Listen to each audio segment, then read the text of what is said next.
I got really into jazz when I was 21 after seeing Miles Davis's band play at a club in Los Angeles.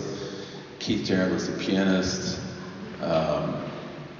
Jack DeJohnette was the drummer, Michael Henderson electric bass, Gary Bartz on soprano sax.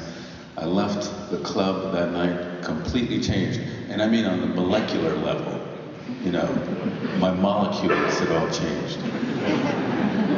I became fascinated with the art of improvisation, which to me simply is motion.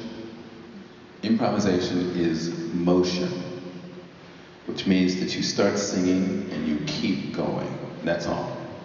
Now, all of the theory, you know, if you're studying theory and harmony and all that kind of stuff, that's all comes into play later. But the first thing you must learn how to do is to open your mouth and sing and keep going. That's it. And anybody can do that, right?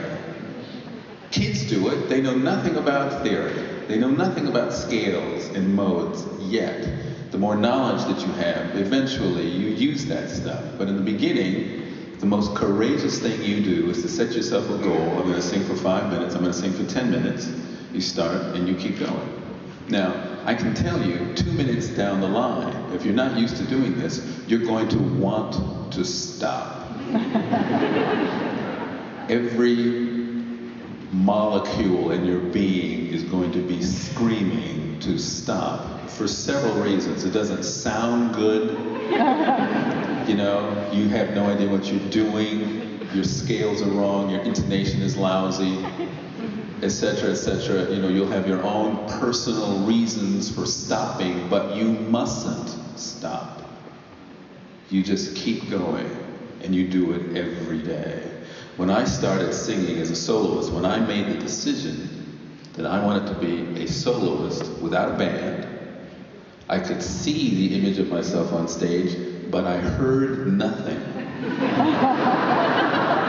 I had no idea what this sounded like. I worked on my technique for 6 years before I did my first solo concert. 6 years, practicing at least 2 hours a day. The first 2 years of that, I listened purposefully to no singers at all.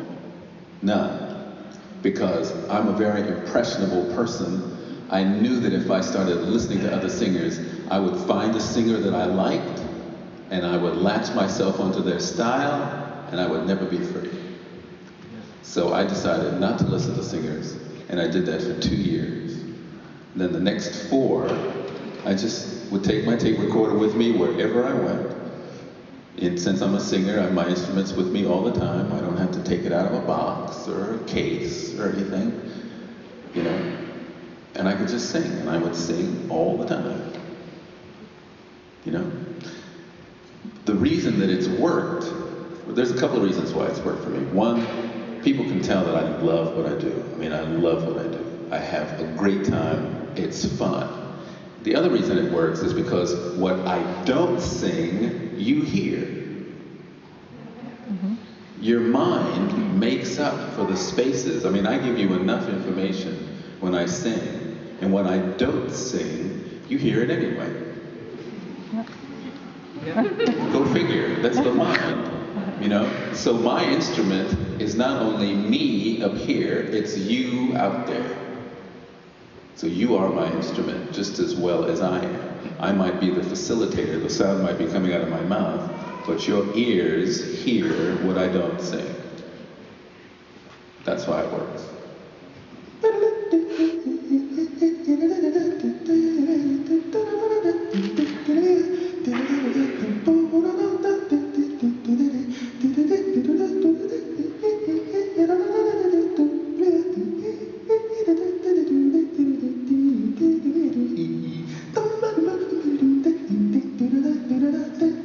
Now I know there's a kid out there who's got a drum going,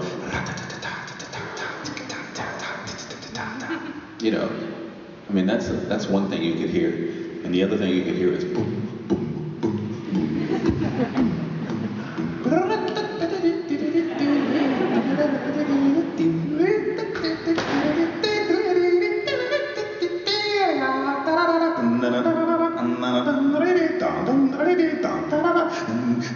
când